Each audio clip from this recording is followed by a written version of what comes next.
Ah non, je vais tourner toute ma vidéo sans micro.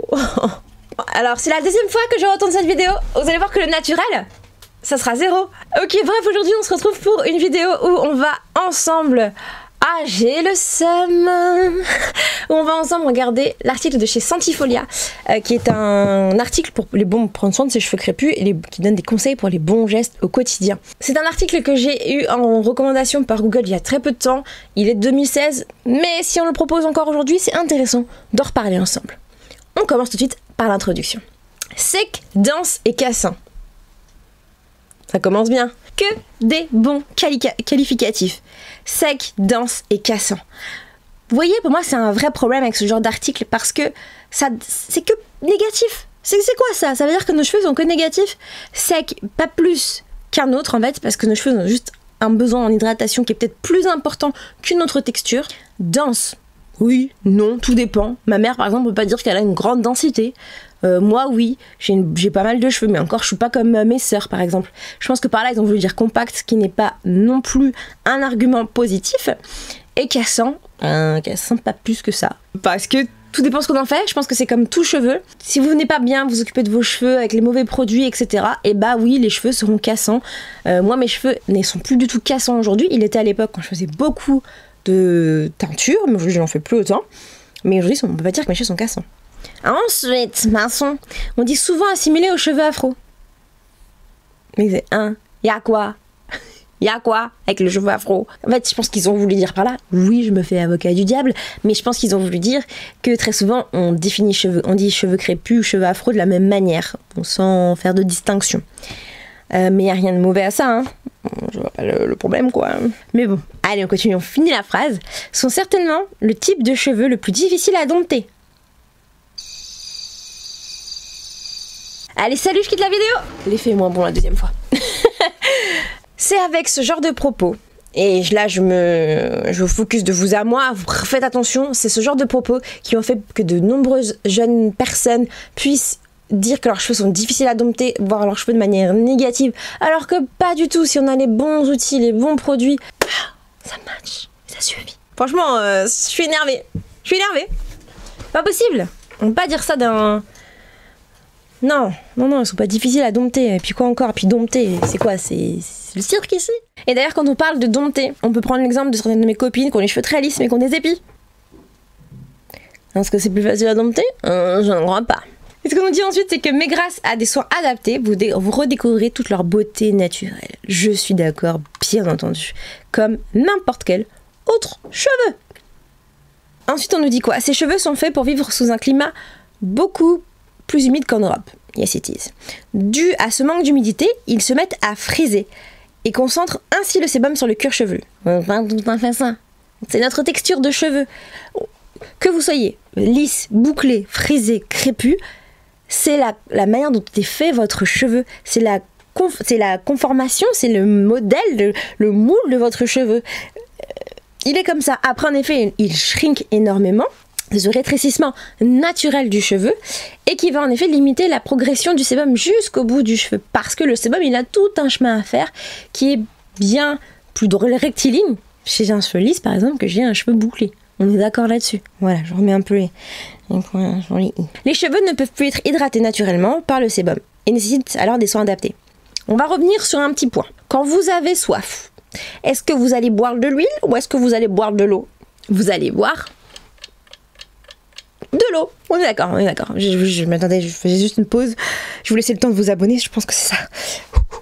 Et liker la vidéo, c'était tout ce que je vous laissais le temps de faire. Donc en effet, le sébum qui est un corps gras va venir aider à protéger le cheveu. Il va venir l'envelopper, il va venir maintenir l'hydratation.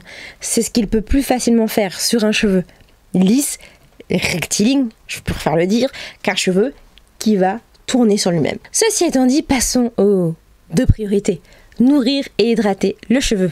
Je suis d'accord. Plus hydrater, je dirais, que nourrir, mais bon, c'est un équilibre. Si vous avez les cheveux crépus, le beurre de karité est un allié de taille. Afin d'avoir des cheveux souples et soyeux, nous vous conseillons de faire un masque hydratant et ultra nourrissant au beurre de karité au moins une fois par semaine. Alors le beurre de karité, je vais totalement. Ok, très bien, on fait un masque. Vous pouvez les laisser poser toute la nuit sous une serviette ou un film plastique. Alors écoutez les gars, On va faire un focus là-dessus. C'est prouvé scientifiquement. J'aimerais, si je vous trouve des articles avant de vous poster la vidéo, je le ferai. J'y penserai dans un coin de ma tête, mais sinon vous reviendrez sur cette vidéo-là et vous la retrouverez au bout d'un moment. Mais c'est prouvé maintenant que le cheveu il a une capacité d'absorption entre 45 minutes et 1 heure. Au-delà, c'est pas très utile. Maintenant, faites ce que vous voulez. Si vous voulez faire des bains de nuit, faites des bains de nuit. Si vous manquez de temps, appliquez le masque sur cheveux mouillés et enveloppez d'une serviette chaude pendant 1 heure. Oui, je suis d'accord. La serviette chaude, ça dépend. Pas forcément obligatoire, mais bon. Là, en effet, la chaleur facilite la pénétration des actifs et répare plus efficacement sur le cheveu. Vos cheveux sont encore trop secs?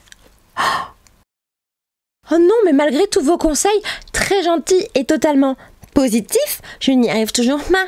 Le soir alors, appliquez sur vos longueurs une huile végétale, une huile d'olive ou de ricin par exemple. Laissez poser toute la nuit et rincez le matin. Vos cheveux seront brillants et lumineux. Un bain d'huile quoi, ou juste un peu d'huile. Enfin, l'après-shampoing est un indispensable. À base d'amandes douces, d'avocat, de coco, de beurre de karité, il aidera à hydrater vos cheveux. On repart sur la même chose. Bien entendu, l'huile, le corps gras que vous allez apporter est intéressant pour maintenir l'hydratation, mais pas du tout pour hydrater dans un premier temps. Non, c'est une connerie. Mais écoutons quand même ce que propose notre chère Scientifolia pour la routine capillaire. Le pré-poux, à faire 2 fois par mois, protège vos cheveux du lavage. Pourquoi pas? Il se fait avec une ou plusieurs huiles végétales, coco, ricin, beurre de karité. En combinaison ou non avec d'autres produits au choix comme poudre ou henné. Oui, faire un bain d'huile quoi, oui, ça fonctionne très bien, c'est très bien, en effet. Appliquez sur les cheveux, laissez poser 2 à 3 heures sous un film transparent puis rincer à l'eau claire. Je sais pas si vous avez déjà essayé de rincer un bain d'huile à l'eau. Eau et huile, c'est pas trop miscible. Je sais pas si vous avez déjà vu ça, mais c'est d'ailleurs pour ça qu'on met du gras après avoir hydraté. C'est parce que justement, comme c'est pas miscible, ça va empêcher l'eau de s'échapper. Mais bon, moi je ferais bien un petit shampoing doux ensuite ou un masque pour venir débarrasser de l'excédent de matière. Le shampoing. Les cheveux sont par nature très secs. Oui, on a compris. Il faut donc privilégier les shampoings adaptés aux cheveux secs, oui, et bio, qui respectent la fibre capillaire pour un lavage en douceur. Oui, en effet, faites un shampoing doux, c'est beaucoup mieux, même peu importe ce que vous ayez, votre texture de cheveux, peu importe votre texture de cheveux, un shampoing doux is better. Il est conseillé d'en faire 1 par mois.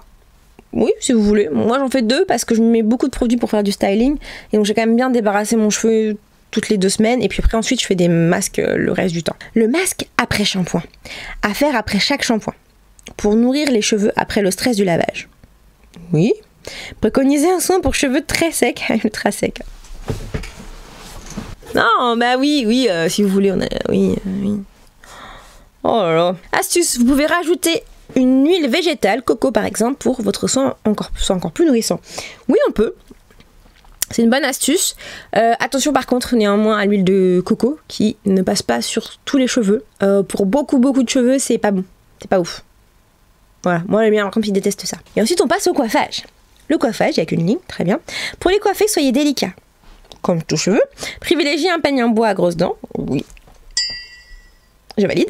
Aidez-vous d'une lotion démêlante sans rinçage, vos cheveux seront moins fragilisés. Oui, mais pas que. Si je peux vous conseiller un truc pour prendre soin de vos cheveux, on va dire de frisés à crépus. Pour moi, il y a des choses très simples. On réhumidifie son cheveu. On passe par un côté hydratant. Ensuite, on va venir appliquer un corps gras.